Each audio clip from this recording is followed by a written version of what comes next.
继续来讲苦瓜，真苦，真侪人唔敢食，所以花莲的农改场研发出上新的苦瓜品种花莲6号，唔但袂苦，阁会回甘，营养的价值真悬，而且生长力强，收成嘛紧，1公斤会当收50吨，饲草嘛真好，1公斤通啊卖60块至80块。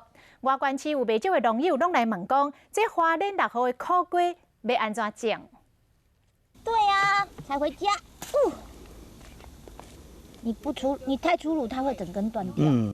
每一条拢是宝，爱真细致。瓜也是生有够济，伊叫做花莲6号苦瓜，是农改场最新推出的秘密武器，有青色外皮、长长的形，苦瓜苦味，有人敢食，嘛有真侪人唔敢食。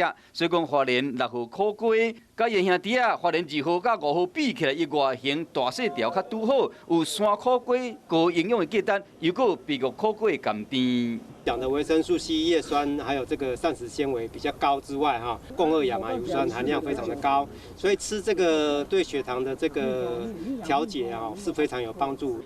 未少民众直接吃原味，搁一喙刷一喙。它冰镇过以后更清凉，它苦中还会回甘，回去放在冷藏或者冷冻，打汁加凤梨或加香蕉。加苹果，哦，那尤其这个夏天吃起来是更好吃的。变过了，讲搁较好食，搁会使苦尽甘来，这是控水的良方。若是想要啉传统的旺来苦瓜鸡汤，老师傅讲，除了新鲜的苦瓜，这罐就是必罐。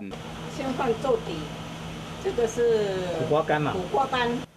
原来是用花莲6号苦瓜做的苦瓜干，加淋落了煮出来鸡汤，搁较有层次，口感嘛搁较特别。